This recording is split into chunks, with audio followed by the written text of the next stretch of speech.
I'm Kat. This is my first video I've ever made. I'm making it on a webcam, which I know is quite bad quality usually, but if I make more, I make them on my camera. But I'm just making a video on whether or not to take a gap year, and if you're going to take one, what to do with it, and or ideas of what to do with it, and what to put on your UCAS form, or whatever form with other countries about it, to make it sound good, and whether or not you should apply when you're still at college, or apply during your gap year. I'm looking at a bit of paper, that's why I keep looking over. But yeah, I am on a gap year, but mine wasn't planned because I went to university for 2 weeks and then I came back because I rushed my decision of courses and stuff and made the wrong one, so it was kind of like it wasn't a planned one, but it'd be better to plan it. And if you're trying to decide whether or not to take one, then I would say if I went back now, I would have decided to take one because it's given me more of a chance to think of what I want to be doing and making the right course choice and making the right university choice. And also because I'm young for my year, so if you're young for a year, it might be a consideration because I'm born in August, so it doesn't make too much of a difference for me because I'll be the same age as the people from the year, well, a month older than some of them. It's not too much, but even if you're born in September, it's really, a year isn't that important when you get to 18, 19, because people are more mature, hopefully. So yeah, but if you're thinking of taking a gap year, then think of things you could do in it. If you can't think of anything you'd like to do, and you think you'll just be sitting around for the year and not doing anything good, then maybe you shouldn't do it because obviously it's not very good and it's very boring, even though it might sound good to just be able to lay around and have like a year-long summer holiday. It's really not. After a while it's really not good. So yeah, things you could do are you could go travelling. I'm going travelling in April. I'm going to Thailand, Australia and New Zealand. Asia, I've heard, is quite a cheap place to travel around, and Australia and New Zealand are expensive places to travel around. So yeah, you've got to think about that because it is quite expensive, the flights. It's really expensive. So yeah, and also you could go to South America or Africa or anywhere like that, or there's volunteer projects that you can do in Africa. That's what I would be really interested in doing. I haven't done it, but it would be something I was really interested in. My sister went and taught in Africa during hers, and she said it was really, really good. And yeah, so that's something you could do. But my advice would be, for the first half of your gap year, if you're not going to be travelling for the whole year, if you don't have, like, maybe you have money and then you can go for the whole year and you don't have to work, but if you don't, then get a full-time job, because I got a part-time job and it was only a Christmas temp job, so it wasn't, because I just thought it would be better, but because I'd have more time. I'm not sure why I thought that, but going back I would get a full-time job so that I had more things to do, and I had something to do all that time, and it would have been better.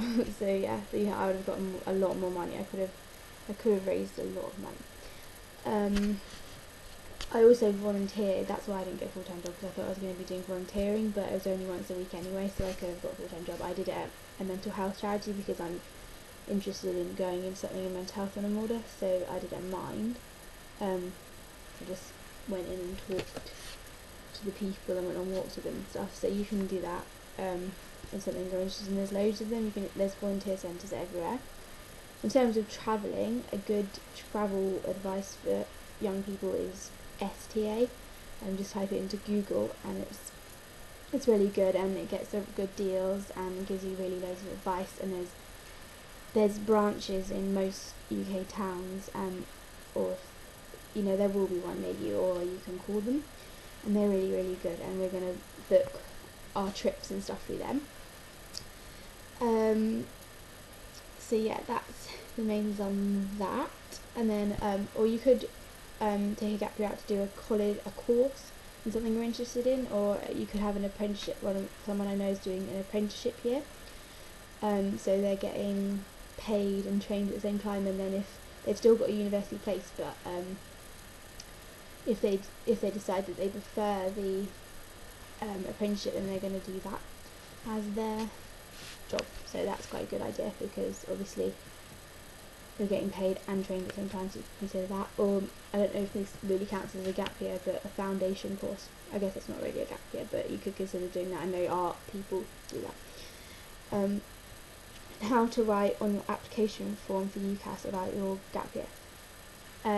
I wrote that it would something like it will make me a more mature student, and that I will be able, grow up for a year, and that my travelling, I put that I'll be able to meet people from different backgrounds than my own, which is always a positive thing. A lot of universities actually do like gap years, because they say that when people come, they're more sure of what they want to do, they're older and they're more dedicated, they're not just out of school, and because A-levels, you do get a lot more support than you're going to do at university, and you have to, if you've been travelling or something like that, then it's obviously you've had to be self-reliant for a lot longer, so they do like it. Just put something, if you're doing volunteering, just put the fact that you wanted to give back something to the community. If you're doing, you could do volunteering in line with what your course is going to be, because if you want to be a doctor, obviously, then do something in hospitals, or a nurse, or even environmental science or geography, do something with the environment, I don't know, and use that. So just say how it's going to make you a better student, basically, how having your gap year is going to make you better than if you hadn't had it, is my main advice. Obviously it differs with everyone depending on what you're going to do. So yeah, but giving you more time to think about and make the right decision. Whether or not to apply before the gap year, or so when you're in college and deferring your place, or to do it in the gap year on your own and just applying for the next year, I would say to do it when you're in college, because you get a lot more support in doing it. They talk you through it, they help you. Most colleges will, they will if you ask someone, I'm sure. And you can always, if you don't like that university that you've firmed and deferred, you can always reapply in the gap year anyway, and you've already been through the process, so you know how to do it. So obviously that's what I did, because I applied, then I came back, and now I've had to do it again. So, and I knew what I was doing, so it was fine. And usually colleges will still do references for you about 5 or 6 years after you left, so that shouldn't be a problem. So I would say do it when you're still in college, and defer your year if you know that's what you want to do, and then if you've deferred your year and you decide that's not the right course, then you can ring them up and you cancel your place, and you can reapply for UCAS anyway. So that would be my main advice. Yeah, I think that's all I've got. Yeah, okay, thank you for watching. Bye.